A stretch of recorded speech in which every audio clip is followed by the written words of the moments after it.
নমস্কার, আমি পিঙ্কু বলছি। আমি আপনাদের সামনে একটা মাংসের রেসিপি নিয়ে এসেছি, খাসির মাংস।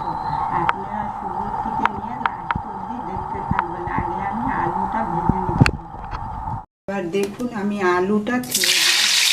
আলুটা একটু ভাজা ভাজা করে নিচ্ছি। আলুটার মধ্যে নুন হলুদ একটু মাখিয়ে রেখেছি।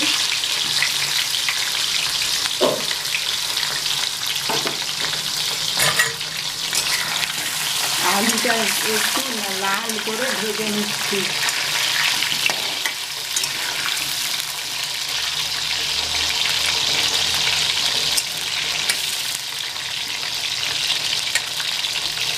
দেখুন, আলুটা আমার ভাজা হয়ে গেছে।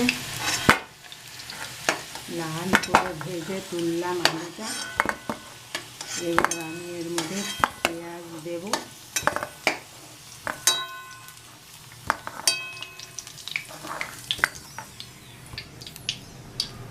দেখুন, এতে আমি 3টে তেজপাতা দিলাম, 2টো শুকনো লঙ্কা দিলাম, থেতো করে রেখেছিলাম এলাচ আর দারচিনি দিলাম 2টো। এবার পেঁয়াজ দিয়ে দিচ্ছি।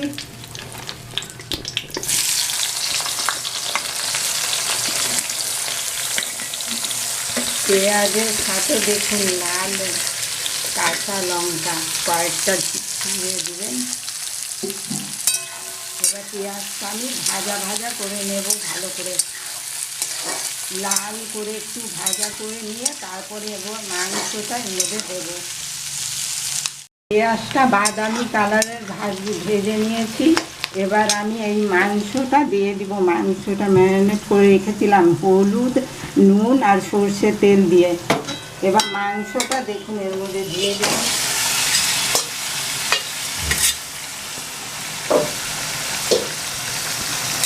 মাংসটা দিয়ে দিয়েছি।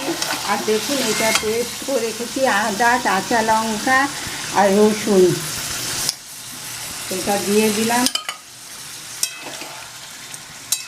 দিয়ে এবার এটা নাড়িয়ে চাড়িয়ে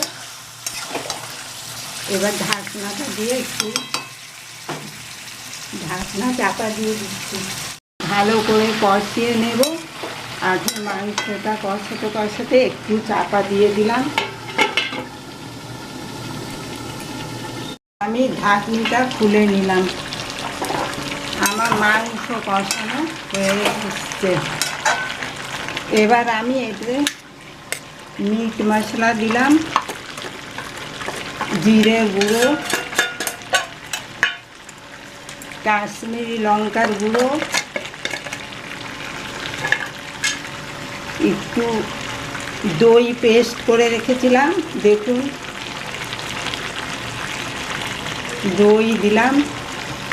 আর একটু এর মধ্যে কাজু বাটা দিবেন, খুব টেস্ট হয় মাংস খেতে। এবার আমি ভালো করে একটু দিয়ে কষিয়ে নিচ্ছি আবার।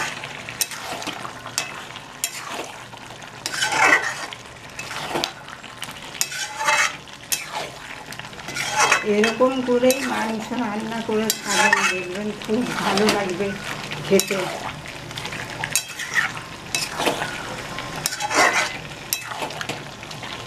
20 মিনিট পর এই যে ঢাকনিটা খুলে আমি আলুগুলো যে ভেজে তুলে রেখেছিলাম এইসব দিয়ে দিলাম।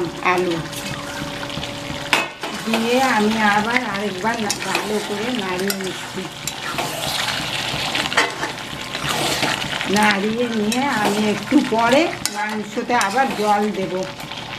দেখুন বন্ধুরা, এবার আমার মাংসটা হয়ে এসছে। আমি এই হাঁড়িটার মধ্যে গরম জল করে রেখেছিলাম, এই গরম জলটা এবার মাংসতে দিয়ে দিচ্ছি।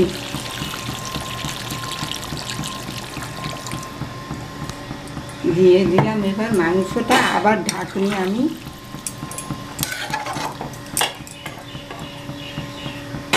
আবার ঢাকনিটা চাপা দিয়ে দিলাম। দেখুন, আমার এই রেসিপিটা এবার তৈরি হয়ে গেছে। এই রেসিপিটা যদি আপনাদের ভালো লেগে থাকে রেসিপিটাকে লাইক করবেন, শেয়ার করবেন, সাবস্ক্রাইব করবেন। আর আমাকে খুব উৎসাহ দেবেন যাতে আমি আবার আপনাদের সামনে রেসিপি নিয়ে আসতে পারি। Thank you.